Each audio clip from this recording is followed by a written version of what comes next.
Have you ever wondered about something or not known something, and the more you didn't know in a place that maybe felt unfamiliar, the more your anxiety seemed to escalate? Well, we have a theory for that in communication, and it's called uncertainty reduction theory. It says when I have high levels of uncertainty, I have high levels of anxiety. So the purpose of this video is to reduce your uncertainty and hopefully reduce your anxiety. My name is Professor Leslie Butcher, and I've been teaching at San Jacinto College for going on 2 decades. I love communication, and I want to take just a little time today to tell you about myself, but also about how this course is going to go, and I promise not to talk too long. So let's just start with me. I grew up in a town of 700 people in southern Illinois, in the middle of the Midwest cornfields. I had 4 brothers who I loved, which meant I loved sports, and I became pretty good at it. And we grew up in a small town where all I wanted to do was get out. And so I ended up being okay at softball. I played college my freshman year and studied communication. I ended up transferring to a school in Oklahoma where I finished a degree in organizational interpersonal communication, which you're going to learn a little bit about both of those this semester. And I found my way to California as a ghostwriter in my early 20s, which has nothing to do with ghosts.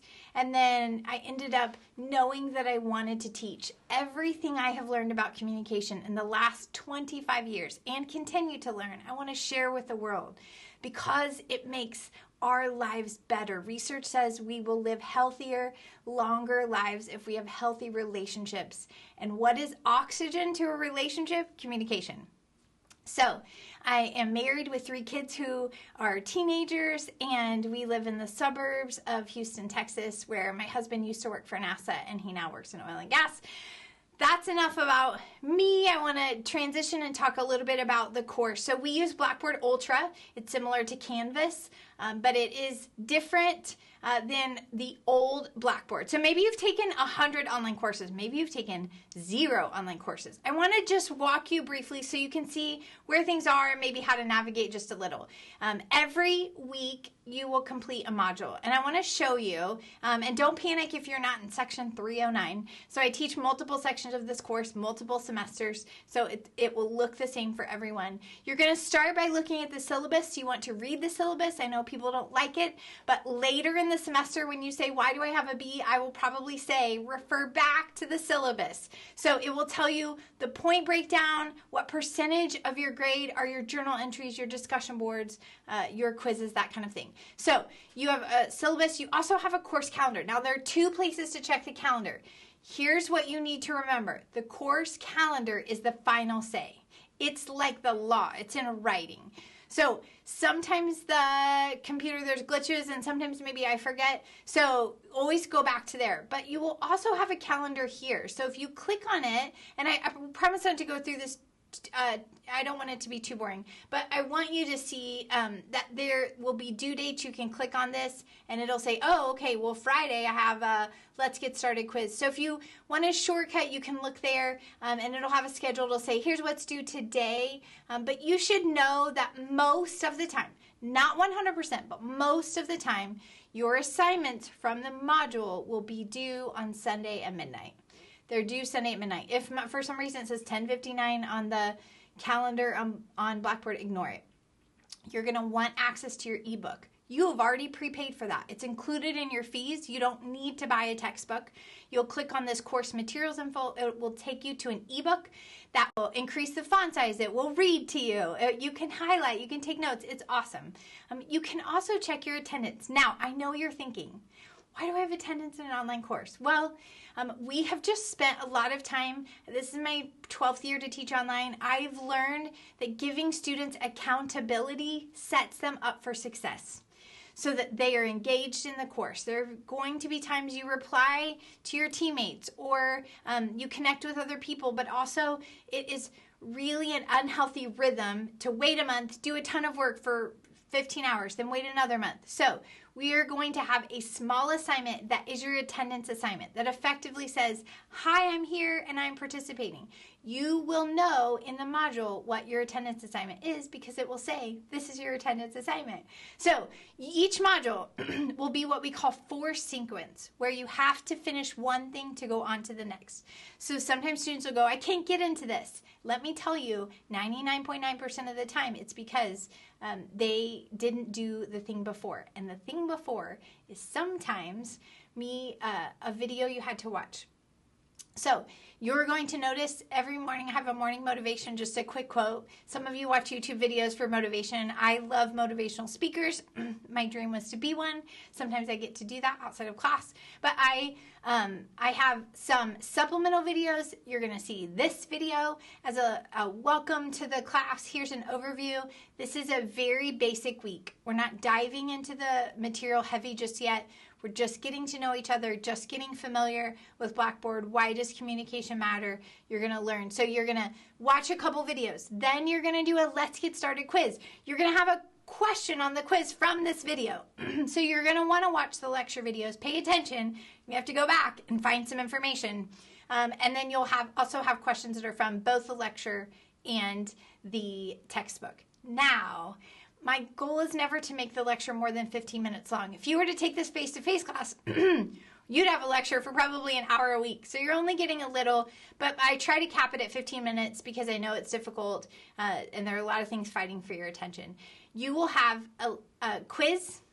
Then you'll typically have a discussion board. It'll have something to do with the material, something either we talked about in the video and you're applying, and then you'll have a journal prompt. I want to show you two things. We're going to do some internal work. We're going to do some external work. Communication is about processing you first and then processing how you show up and engage with the world. So we call that intra and interpersonal.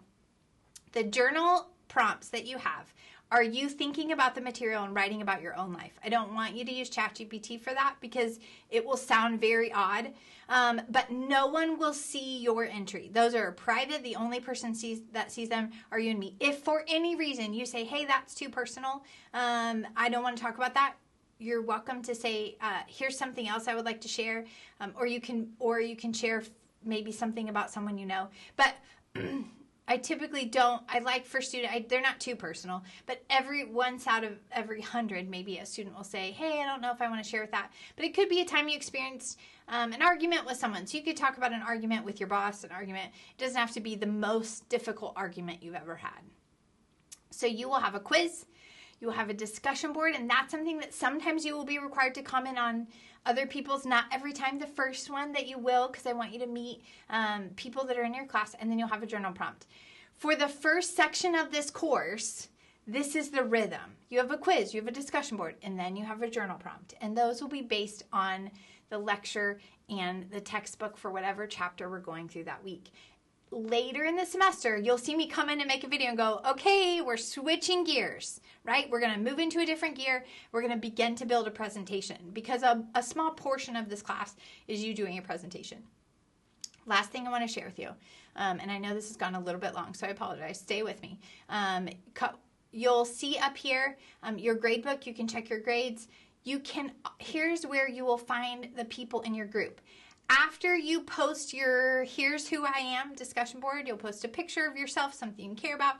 I will create a little collage. You will join a group or team, and those will be your people this semester. So if it says, hey, comment on your group, or hey, ask your group what they think about your speech topic, or hey, this is where you'll find that group. And so I'll create a prompt that will allow you to collaborate, to exchange information. But if you want to know who's in your group or team, it'll take me to the end of next week to get all that done, but you'll be able to see.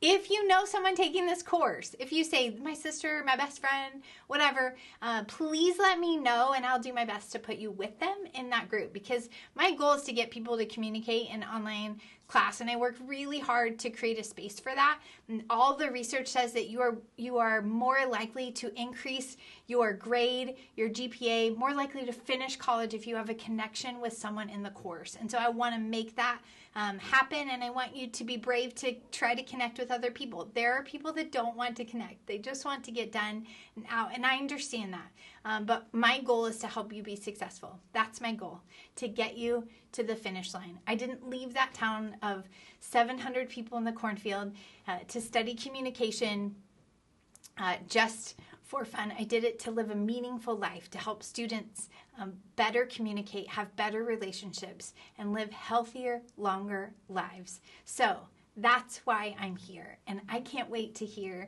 why you're taking this course. So, welcome to Intro to Speech Communication. It's going to be a great semester.